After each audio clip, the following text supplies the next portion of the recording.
ஆசீர்வாதம்னா ஏடிஎம்ல இருக்கிற நீ எடுக்கிற மணி. ஆசீர்வாதம்னா மணி. ஆனா நீதினா ஏடிஎம் கார்டு. ஆமென். மணி ரெடியூஸ் ஆகும், ஆனா ஏடிஎம் கார்டு ப்ரொடியூஸ் பண்ணும். உனக்கு பணத்தை என்ன செய்யும்? ப்ரொடியூஸ் பண்ணும்.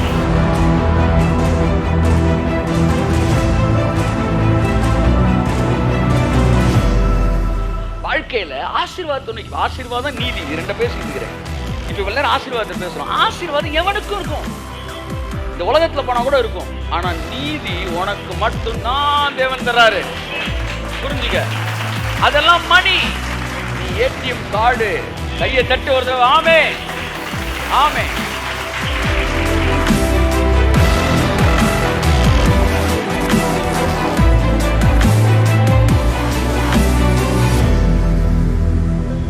சிம்சோன் தலைமுடி வளர ஆரம்பிச்சிருச்சு. உங்க வாழ்க்கையில பிசாசு எவ்வளவு ஆசீர்வாதத்தை வலிச்சாலும் நீ வெறும் ஆசீர்வாதத்துக்கு பின்னாடி போற பிள்ளையா இருந்தா உன் ஆசீர்வாதம் குறையலாம்.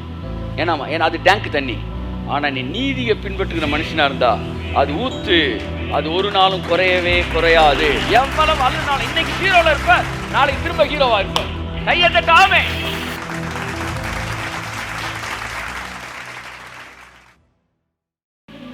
சங்கீதம் 24 அதிகாரம் 5, 6, 7. அவன் கர்த்தரால் ஆசீர்வாதத்தையும் தன் ரட்சிப்பின் தேவனால் நீதியையும் பெறுவான். ஆமென். இதுவே அவரை தேடி விசாரித்து, அவருடைய சமூகத்தை நாடுகிற யாக்கோபு என்னும் சந்ததி. கரங்களை தட்டி கர்த்தர் என்று சொல்லுவோம். யாக்கோபின் தேவன் நமக்கு உயர்ந்த அடைக்கலம். எப்படி? யாக்கோபின் தேவன் நாமம் நமக்கு உயர்ந்த அடைக்கலம். அதை பற்றி நாங்கள் சங்கீதத்தை தியானித்து கொண்டு வருகிறோம் காலையில் ப்ரேயரில். அதில் பாருங்கள், ஒரு சங்கீதத்தில் இந்த யாக்கோபின் தேவனுடைய நாமம் எங்களுக்கு உயர்ந்த அடைக்கலம் அடிக்கடி எழுதுறாரு. நிறைய இடங்கள்ல எழுதுறாரு. அதில் இந்த சிலர் ரதங்களை குறித்தும் சிலர் குதிரைகளை குறித்தும் அந்த அதிகாரத்துலையும் எழுதுறாரு. இன்னும் சில அதிகாரத்தில் எழுதுறாரு. அதில் ஒரு அதிகாரி யாக்கோபின் தேவனுடைய நாமம் எங்களுக்கு உயர்ந்தாரு. ஏன் ஆபிரகாமின் தேவனின் நாமத்தை அவர் சொல்லலை, ஈசாக்கின் தேவனுடைய நாமத்தை சொல்லலை. யாக்கோபின் தேவனுடைய நாமம் தான் எங்களுக்கு இருக்கிறதுலே ஹை ப்ரொடெக்ஷன் ராய். புரியுதோ புரியல, ஒரு தடவை கை தட்டிடுங்க, அதுக்கப்புறம் நம்ம எக்ஸ்பிளைன் பண்ணுவோம். ஆமாம். தாவீது சொல்லும்போது ஆபிரகாமின் தேவனுடைய நாமம் எனக்கு உயர்ந்து அடைக்கலாம் அப்படி சொல்லலை. ஈசாக்கின் தேவனுடைய நாமம் உயர்ந்து அடைக்கலாம் சொல்லலை. யாக்கோபின் தேவனுடைய நாமம் உயர்ந்து அடைக்கலாம். அதாவது மூணுமே எங்களுக்கு ப்ரொடெக்ஷன் தான். ஆனால் ஹை ப்ரொடெக்ஷன் எங்களுக்கு எதுனா யாக்கோபோட தேவன் நாம தான் எங்களுக்கு ஹை ப்ரொடெக்ஷன். அனைவருக்கு அது புரிஞ்சிருக்கும். இப்போவே தேவன் சொன்னாரு, நான் ஆபிரகாமின் தேவனும் நான் ஈசாக்கின் தேவனும் நான் யாக்கோபின் தேவனுமா இருக்கிறேன். அப்படின்னா என்ன அர்த்தம் நல்லா புரிஞ்சுக்கணும். நான் அப்பா பையன் பேரனுக்கு அப்படின்னு சொல்ல வரல அவர். அப்படி பார்த்தா யோசேப்பின் தேவன் இல்லையா? எல்லாருக்கும் தேவன் தான். ஆனால் இந்த 3 பேருமே 3 கேரக்டர். கை தட்டுங்க ஒருத்தவருக்கு. Amen. Abraham is a man of faith. Abraham விசுவாசத்தின் தகப்பன். அவர் ஆபிரகாமின் தேவன் சொல்லும்போது ஆபிரகாம் மாதிரி ஆட்களுக்கு நான் தேவன். அடுத்து Isaac is a sign of obedience. கீழ்ப்படுகிற பிள்ளை. பைபிள் says நான் ஈசாக்கின் தேவன். கை தட்டுங்க ஒருத்தர். ஆமென். இந்த 2 பேர் கணக்கிலுமே சேராம ஒருத்தன் வேற. 3வது யாக்கோபு. அவன் யாருன்னா எத்தன். அவன் சேட்டக்காரன். கர்த்தர் நீ 2 பேரும் கடவுள்னு சொல்லிட்டு கடைசியாக சொல்ல, இந்த சேட்டக்காரன் இருக்கான்லப்பா அவனுக்கு நான் தான் கடவுள். கை தட்டுங்க. ஆமென். அதனாலதான் அந்த 3ஐயும் பார்த்துட்டு தாவீது எதை சூஸ் பண்றான்? யாக்கோபின் தேவனுடைய நாமம் எங்களுக்கு உயர்ந்து அடைக்கலாம். எங்களுக்கு அவர்தான் தேவன். அப்ப தேவனால் புறக்கணிக்கப்படுகிற மனிதன் என்று ஒருவனும் இல்லை. பவுல் சொன்னான், நம்மில் ஒருவருக்கும் அவர் தூரமானவர் அல்லவே என்றான். அப்படின்னா என்ன அர்த்தம்னா, இந்த உலகம் எல்லாமே இந்த 3 கேட்டகரியில் ஒரு கேட்டகரிக்கு வந்துடும். ஏபியில் வராதவன் சிக்கு வந்துடுவான். ஆபிரகாமின் விசுவாசத்தில் மூவ் ஆகாதவன், ஒபீடியன்ட்ல மூவ் ஆகாதவன் யாக்கோபின் தேவன் நாமத்துக்குள்ள உள்ள வந்தார். அதான் அவர் எழுதுறாரு, யாக்கோபின் தேவனுடைய நாமம் எங்களுக்கு உயர்ந்து அடைக்கலாம். எங்களை தொட முடியாது. ஏன்னா எங்கள் தேவன் யாக்கோபின் தேவனும் கூட. யாக்கோபு அடிக்க வராங்க சார். யாரு? லாபான் வரான். ஒரே நாள் நைட்ல அவனை செதிலா பிச்சு எரிஞ்சிட்டு தான் 2 பிள்ளையும் கூட்டிட்டு போறதுக்கு லாபான் வரான். ஏண்டா என்ன தயிர் சாதம் நினைச்சியாடா? சொல்றான், நாங்க சாப்பிட்றதான் தயிர் சாதம், அடிச்சா உயிர் சேதம்ன்றான். அவன் அள்ளி எடுத்துட்டு வரான். எடுத்துட்டு வந்து, சார் நைட் ஆயிடுச்சு தூங்குவோம், காலையில் எந்திரிச்ச உடனே 5 மணிக்கு அவனை காலி பண்ணிடுவோன்றான். நைட்டு தூங்கும்போது டஸ்ன்னு கர்த்தர் வந்து நிற்கிறார். நின்று சொல்றாரு, நான் யாக்கோபின் தேவன், நீ அவனை தொடணும்னு நினைச்சன்னு வச்சுக்க, நீயும் உன் கூட இருக்க படையும் செதிலா பிச்சிருவேண்டா. உன்னை வான் பண்றேன், அவனிடத்தில் நன்மை அன்றி தீமையை பேசாதிருப்பாயாக. கரங்களை தட்டி கர்த்தர் நன்றி சொல்லுவோம். ஓ ரபா கபாலா கந்துரா பாலா தியாங்கா. இது ஆபிரகாமுக்கு சொல்லியிருந்தா அவருக்கு மரியாதை, ஈசாக்கு சொல்லியிருந்தா பரவாயில்ல, யாக்கோபு உன்னை ஆசீர்வதிப்பேன்னு சொன்னா பரவாயில்லையே. அவர் என்ன செய்யற, வக்காலத்து வாங்குறாரு. இவன்ட்ட போறாரு, யார்கிட்ட? லாபான்ட்ட போய், லாபான் பெரிய டூபான், பி கேர்ஃபுல், அவனை தொட்ட இன்னைக்கு நைட்டு நாளை காலையில் உசுரோட ஊரு போய் சேர்ந்துக்க மாட்டேன்றார். எந்திரி சொல்றான், உன் தேவனாய கர்த்தர் மாத்திரம் நேற்று இரவில எனக்கு தோன்றி என்னை எச்சரிக்காதிருந்தால் இன்றைக்கு நீ உயிரோடு இருந்திருக்க மாட்டான்றான். அப்ப தேவன் சப்போர்ட் பண்றாரு. யாருக்கு? கையை தட்டு. எத்தனை நினைச்சு கையை நீட்டிடலாம் நினைச்சிடாத. அவன் வாழ்க்கையில சில ஓட்டைகள் இருக்குது, நீயா நினைச்சிட்டு கையை வச்சு நினைச்சிடாத. அதாவது அந்து கிடக்கிற கம்பியிலையும் கரண்ட் பாஸ் ஆகிட்டு தான் இருக்கும். கையை தட்டு. நீ மேல போற கம்பியை தொட்டாதான் பிரச்சனை, அந்து கிடக்கிற கம்பியை தொட்டா அதுதான் முதல் தூக்கும். ஒண்ணு பி கேர்ஃபுல். அவர் ஆபிரகாமின் ஈசாக்கின் தேவன் மாத்திரமல்ல, அவர் யாக்கோபின் தேவனாய் இருக்கிறார். ஆமென், ஆமென். அதுதான் சார் அவனோட இது. It is just done with Laban only. No, அடுத்து அண்ணவனா ஏசா. இவனுக்கு பல எதிரிகள் சார், ஆனாலும் ஒரே ஒரு நாம அவனை காப்பாத்திச்சது, நான் யாக்கோபின். சார் நீங்க ஆபிரகாம் தொட முடியாது, ஈசாக்கு தொட முடியாது. அவர் நல்ல மனுஷன், அவர் வந்து பெரிய பாஸ்டர், அவர் முழுக்கை சட்டை போட்டிருப்பாரு, அவரை தொட முடியாது, நிச்சயமா தொட முடியாது. சார் இன்னொருத்தர் இருக்கார் சார், அவரோட பையன் சார், அவர் அரக்கை செட்டான ஒழுங்கு இதான, அவரையும் தொட முடியாது. சார் இவர் கையை லைட்டாக மடிச்சு விட்டு வரார் சார், இவர் கொஞ்சம் ரவுடித்தனமான பாஸ்டா இருக்கு, இவரை தொட்டலாமா சார்? சார் இவரையும் தொட முடியாது சார் நீங்க. ஏன்னா அவர் ஆபிரகாமுக்கு ஈசாக்கு மட்டுமல்ல, அவர் யாக்கோபின் தேவன். அதான் சொல்றார், யாக்கோபின் தேவனுடைய நாமம் எங்களுக்கு உயர்ந்த அடைக்கலம். அவர் அவர்களின் தேவன் என்று சொல்லிக் கொள்வதற்கு வெட்கப்படவே இல்லையா. ஏன்னா அவருக்கு அம்புட்டு பேரையும் தெரியும். அதுதான் இங்கே சிக்கலே. எவன் வந்து இப்போ ஒருத்தன் வரான்ல, அவனும் தெரியும். டக்குன்னு அவனை ஸ்கேன் பண்ணுறாரு. சருன்னு ஸ்கேன் பண்ணால், சார் அவன் கத்தி வச்சிருக்கான்னு வந்தா, சரி வாப்பா உள்ள வாப்பா, ஸ்கேனிங் மிஷினுக்குள்ள வேணா, அவன் பெரிய பெரிய பட்டயமே வச்சிருக்கான். தம்பி நீ அவுட்டு கிளம்பு, உங்களில் பாவம். அங்கே வந்துடுறாரு அவர், ஸ்கேனிங் மிஷினுக்கு வந்துடுறாரு. ஸோ அதனால் இவர்கள் எல்லாம் பார்த்தோன்னா அவருக்கு ஒரு தைரியம் வருது, இவங்களோட நம்ம பிள்ளை எவ்வளோ பரவாயில்லடா அப்படின்ற முடிவுக்கு வராரு. அவர்கள் தீமை செய்வதற்கு திட்டமிடுகிறார்கள், இவர்கள் தீமை செய்வதற்கு திட்டமிடுவதில்லை. நல்லா கவனிங்க, இவர்கள் தவறுகிறார்கள், அவர்களும் தவறுகிறார்கள். ஆனால் 2 பேருக்கு என்ன வித்தியாசம்னா, அவன் தீமை செய்யறதுக்கு திட்டமிட்டு தப்பு பண்றான், ஆனா இவன் நன்மை செய்யறதுக்கு மட்டும்தான் திட்டமிடுறான். கையை தட்டு. ஆமென். அவர் ஊழியக்காரர் கேட்டார், ஆண்டவர் உங்க பிள்ளை மேலே எவ்வளவு இதா இருக்கீங்க? என் பிள்ளைகள் தவறு செய்கிறார்கள், ஆனால் ஒருபோதும் தவறு செய்வர்கள் திட்டமிடுவதில்லை, ஆனால் நன்மை செய்வதற்கு 1000 திட்டங்கள் போடுகிறார்கள். அதான்டா என் பிள்ளைன்னா. கை தட்டு. ஆமென்.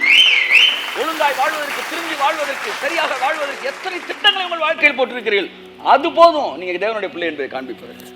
அவர் யாக்கோபின் தேவன், அந்த நாமம் நமக்கு உயர்ந்த அடைக்கலம். அதனால நீங்க ஏதோ இருக்கிறதுலே வந்து லோ கிளாஸ், எவன் வேணாலும் கை வச்சுக்கலாம் அப்படிலாம் கிடையாது. அது யாக்கோபின் தேவன். பைபிள் சொல்லுது, இதுவே அவரை தேடி விசாரித்து அவருடைய சமூகத்தை நாடுகிற யாக்கோபு என்னும் சந்ததி. ஆமென், அல்லேலூயா. யாக்கோபின் சந்ததியர்.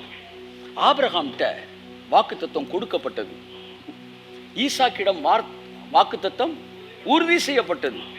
ஒன்று நிலைப்பாடு, இன்னொன்று உறுதிப்பாடு. ஆனால் யாக்கோபின் இடத்தில் வாக்குத்தத்தம் வெளிப்பட்டது. கை தட்டுங்க. ஆமென். That is manifestation of promise. ஆமா, ஆபிரகாம்கிட்ட என்ன செஞ்சாரு? சொன்னாரு. ஈசாக்கிட்ட கன்ஃபார்ம் பண்ணாரு. யாக்கோபிட்ட தான் கண்ணில் காட்டினார். ஆபிரகாம்கிட்ட நீ பெரிய ஜாதியாவன்னு சொன்னார். ஒரு பிள்ளை தான் பிறந்துச்சு. ஈசாக்கிட்ட பெரிய பிள்ளை தான், பெரிய ஜாதியாக வேணாரு. 2 பிள்ளை தான் பிறந்துச்சு, ஏசா யாக்கோபு. அதில் ஒன்று தான் தெரிச்சு, யாக்கோபு. ஆனால் யாக்கோபுட்ட தான் 12 ஜாதி தோன்றுச்சு. நீங்கள் ஆபிரகாமின் சந்ததினா வாங்கிட்டு போயிடுவீங்க, நீங்கள் ஈசாக்கின் சந்ததினா கன்ஃபர்மேஷன் வாங்கிட்டு போயிடுவீங்க. ஆனால் யாக்கோபின் சந்ததினா கண்ணில் பார்த்துட்டு தான் போவீங்க. ஆமென், ஹல்லேலூயா. நீங்கள் ஆபிரகாமின் சந்ததினா இது பனைமரம், யாக்கோபின் சந்ததினா தென்னை மரம். சார் என்ன சார் பனைமரத்துக்கு தென்னை மரம்? பனைமரம் வச்சேன் பார்த்துட்டே சாவான், ஆனால் தென்னை மரம் வச்சவன் தின்னுட்டு சாவான். தெரியவில்லை என்றால் இது காலை வழியில் தெரிந்து கொள்ளுங்கள். Take the notes. பனைமரத்தை வச்சுட்டு நீ சாகிற வரைக்கும் அது வளர்ந்து வரைக்கும் நீ செத்துருவ, பார்த்துட்டே செத்துருவாடா. தென்னை மரம் வச்சவன் கும்முன்னு தின்னுட்டு தான் சாவானா. யாக்கோபு தென்னை மரம், கையை தட்டு, தின்னுட்டு தான் நம்ம சாவோம்.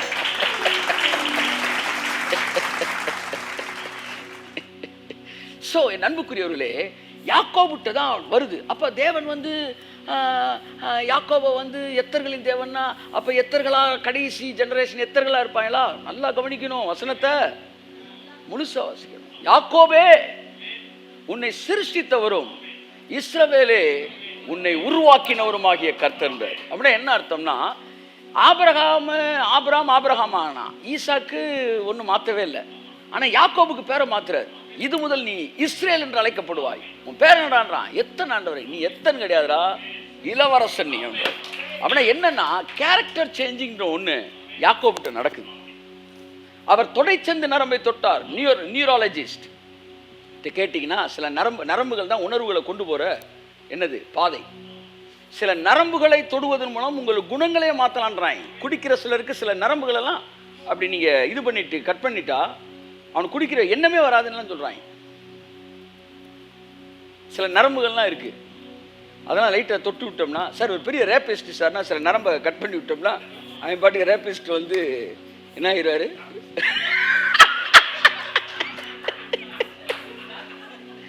ஆமாம், ரேபிஸ்ட் வந்து பேப்டிஸ்ட் ஆயிடுவார். அப்போ நரம்புல தான் இருக்கு மேட்ரு. பிதாக்கு தெரியும் எந்த நரம்பை தொட்டா நீ என்ன ஆவ அப்படின்ட்டு. அப்போ யாக்கோபு இந்த அவனுக்கு ஒரு நரம்பு தூண்டிக்கிட்டே இருந்துச்சு, ஏமாத்து ஏமாத்து, எவனை பார்த்தாலும் ஏமாத்து ஏமாத்துன்னு. டக்குன்னு தொடைச்சந்த நரம்பை தொட்டு அப்படின்னு இருப்பாருங்க. யாக்கோபு என்ன ஆகிட்டான்? அன்னைக்கு நேரத்தை இஸ்ரேல் ஆகிட்டான். அப்போ அவர் சொல்கிறாரு, என் பிள்ளை யாக்கோபா இருந்தாலும் அவனை அப்படியே விட்டுற மாட்டேன்டா, அப்படியே விட்டுற மாட்டேன். யாக்கோபை சிருஷ்டித்த நான் இஸ்ரவேலை சிருஷ்டிக்கவில்லை, இஸ்ரவேலை உருவாக்கினேன். இதோ இப்பொழுது உன்னை உருவாக்கி கொண்டிருக்கிற கர்த்தர். ஆமென். Day by day, every day உன்னை பேசி பேசி பேசி யாக்கோபை இஸ்ரேலாய் மாற்றுகிறதை உன்னை இஸ்ரவேலாய் மாற்றிக் கொண்டிருக்கிறார். அதனால அவர் வந்து சூப்பராக இருக்க ஆளெல்லாம் பார்த்து செலக்ட் பண்ண மாட்டார். அவர் செலக்ட் பண்ணோன்னு சூப்பர் ஆக்கிடுவார். இல்லையா? சொல்லுங்க, எல்லாம் சொல்லுங்க. அவர் சூப்பரான ஆளை செலக்ட் பண்ணுறது கிடையாது, அவர் செலக்ட் பண்ணுற ஆளை சூப்பர் ஆக்கிறார். ஆமென், ஹல்லேலூயா. நான் ஒரு கதை வச்சிருக்கிறேன், அதுக்கு ஒரு நல்ல கதாநாயகன் தேவை அப்படின்னு டைரக்டர்லாம் தேடுவான். இவர் அப்படி இல்லை, கதாநாயகனை பார்த்துட்டு இவனுக்கு ஒரு கதை எழுதலாமே அப்படின்றார். நீங்கள் வந்து என்ன கேரக்டரோ அந்த கேரக்டர் ஏற்ற மாதிரி கதை எழுதிடுவாங்க. அதெல்லாம் யாருக்கு எழுதுவாங்க தெரியுமா? பெரிய ஆளுகளுக்கு தான் எழுதுவாங்க. சாதாரண நடிகர்கள்லாம் எடுக்கிற ஆளில் வந்து எப்படி எடுப்பாங்கன்னா, கதையை வச்சுட்டு ஆளை தேடுவாங்க. டாப் ஸ்டார்ஸுக்கெல்லாம் ஆளை வச்சு கதை எழுதுவாங்க. செகண்ட் கேடர் ஸ்டாருக்கெல்லாம் கதைக்கு ஏற்ற மாதிரி ஆள் தேடுவாங்க. இந்த உலகம் கதையை வச்சுட்டு ஆளை தேடுது, அதனால என்னை ரிஜெக்ட் பண்ணிருச்சு. ஆனால் மேலே ஒருத்தர் ஆளை வச்சு கதை எழுதுறாரு. ஆமென், ஆமென். நம்மளை செலக்ட் பண்ணியிருக்கிறார். ஐயா நான் இந்த கதைக்கு ஃபிட் ஆகலை. கதைக்கு நீ என்னடா ஃபிட் ஆகிறது? உனக்கு ஃபிட் ஆகிற மாதிரி நான் கதை எழுதுறேன்டா.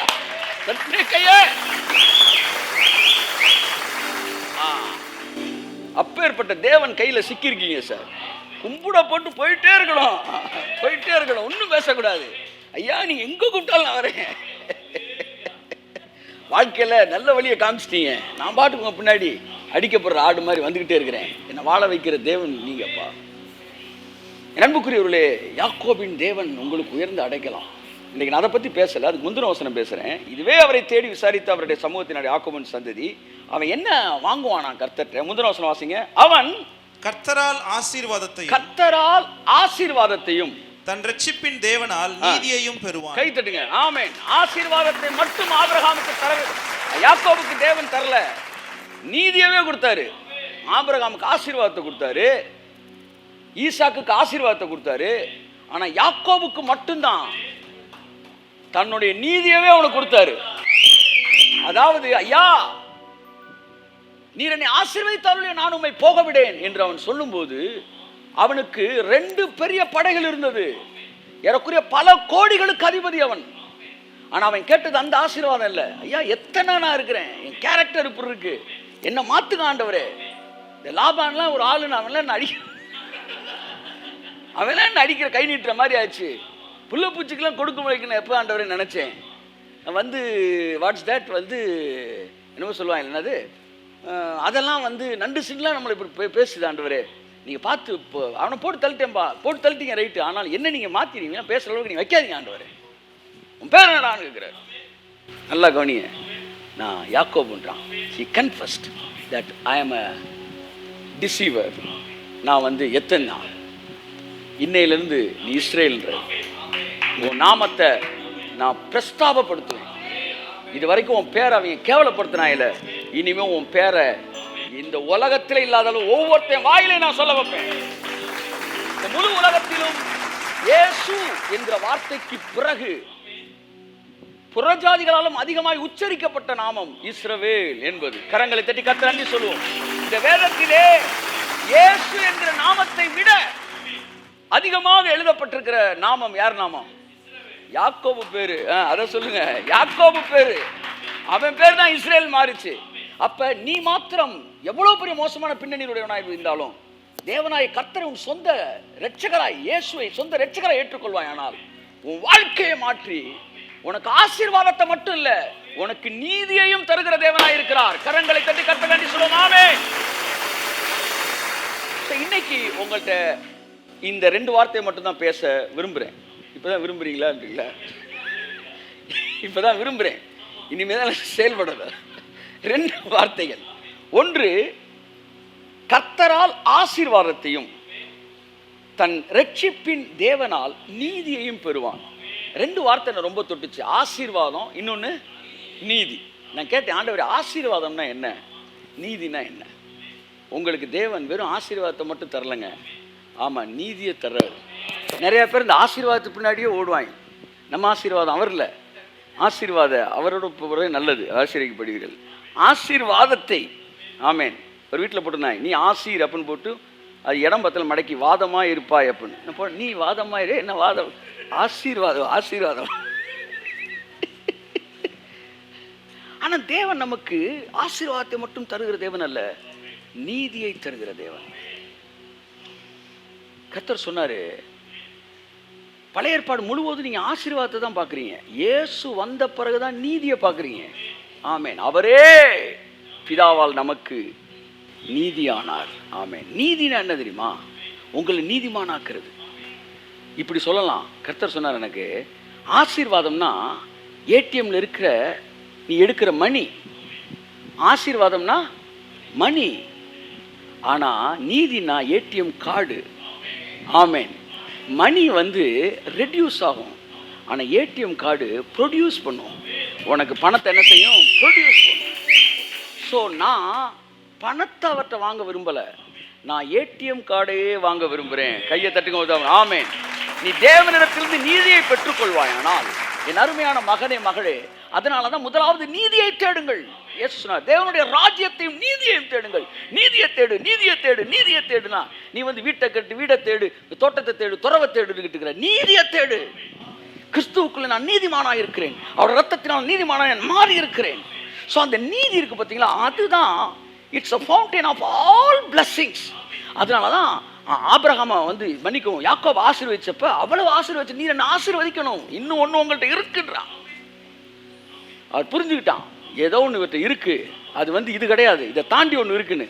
அப்போதான் சொல்றாரு, உன் பேர் என்னன்னு கேட்டு சொல்லிட்டு, இன்று முதல் இஸ்ரவேல் என்று சொல்லப்படும் தன்னுடைய நீதி அவனுக்கு, தான் பேரே அவனுக்கு தரிச்சிட்டாரு. அந்த நீதி அவனுக்குள்ள வந்ததுக்கு அப்புறம் எல்லாமே வேற மாதிரி இருக்கு. தன் வாழ்க்கையிலே அவன் ஏமாற்றி நினைத்து வெட்கப்பட்டான். சே இப்படி ஒரு வாழ்க்கை போய் வாழ்ந்துருக்க மேடா, இன்னைக்கு உலகமே நம்ம போய் அவன் ஒரு 2 ஆட்டுக்குட்டிக்காக 2 வந்து அண்ணன்ட்ட போய் கூலை கொடுத்து அந்த சேஷ்ட அப்படி நான் வருத்தப்படுற அளவுக்கு அவனுக்குள்ள நீதி வரா. என் அருமையான மகனே மகளே, உன் வாழ்க்கை ஆசீர்வாதத்துக்கு பின்பாய் செல்கிற வாழ்க்கை அல்ல, தேவனுடைய நீதியை பெறுகிற வாழ்க்கையாய் மாறுவதாக இந்த காலையில் என்று நான் சொல்லுகிறேன். இந்த யூடியூப் செய்தியை, இந்த ஃபேஸ்புக்கில் இந்த செய்தியை டிவியில் எங்கே நீங்கள் கேட்டுக்கிட்டு இருந்தாலும் சரி, நீங்கள் தேவனிடத்திலிருந்து ஆசீர்வாதத்தை மட்டுமல்ல, அவரிடத்தில் நீதியை பெற்றுக்கொள்கிறவர்களாய் மாறுங்கள். இதுவே கர்த்தரால் ஆசீர்வாதத்தையும் தன் ரட்சிப்பின் தேவனால் நீதியையும் பெறுகிற ஜனம். எல்லாம் சொல்லுங்க, ஆசீர்வாதம், நீதி. ஸோ இந்த நீதி தான் ஆசீர்வாதத்துக்கெல்லாம் ஊற்று. என் பாவங்கள் மன்னிக்கப்பட்டு இருக்கிறது என்கிற வெளிப்பாடு இயேசுவை சொந்த ரட்சகராக ஏற்றுக்கொள்ளும் போது நீதி என்கிற மார்க்கவசத்தை அவர் உங்களுக்கு தருகிறார். ஸோ இந்த நீதியை பற்றி மட்டும் கொஞ்ச நேரம் நான் பேசிட்டு முடிக்கிறேன்.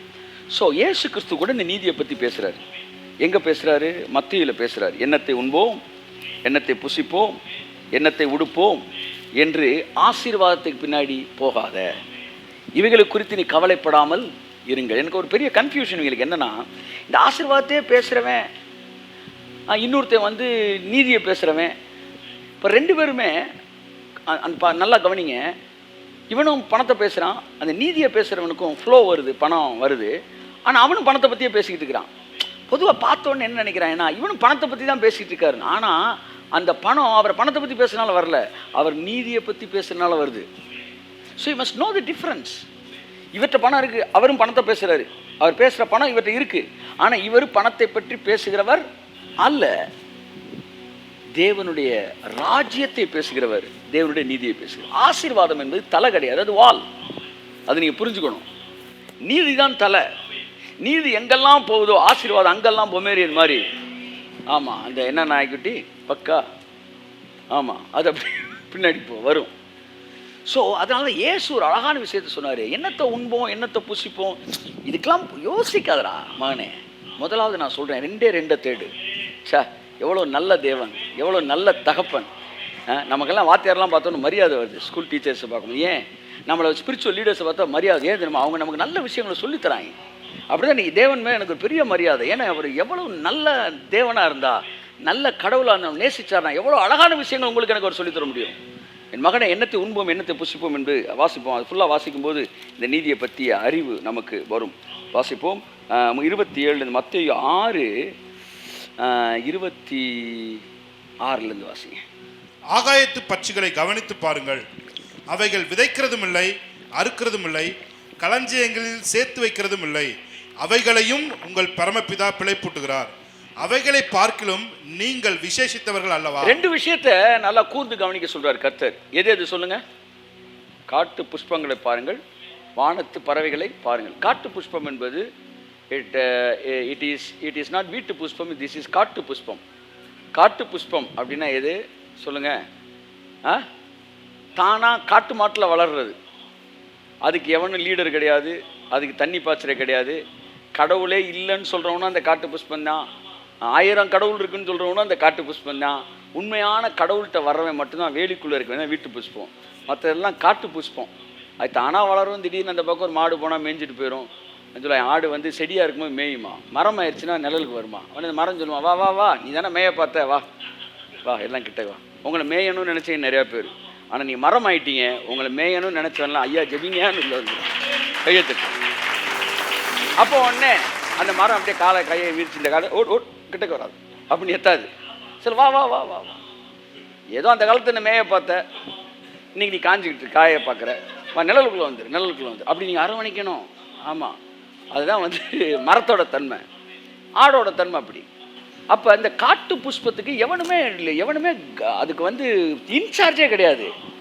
அதுவே இவ்வளோ அழகாக வளருதுன்னா இந்த உலகத்தில் இருக்காங்க பார்த்தீங்களா, கடவுள் அறியாதையும் அவன்லாம் நல்லா வந்து சூப்பராக அந்த காரில் இந்த காரில் இறங்கி வாழ்க்கையில் ஆசீர்வதிக்க ஒரு மாதிரி இருக்கிறான்னா அது அவனை கூர்ந்து பாரு.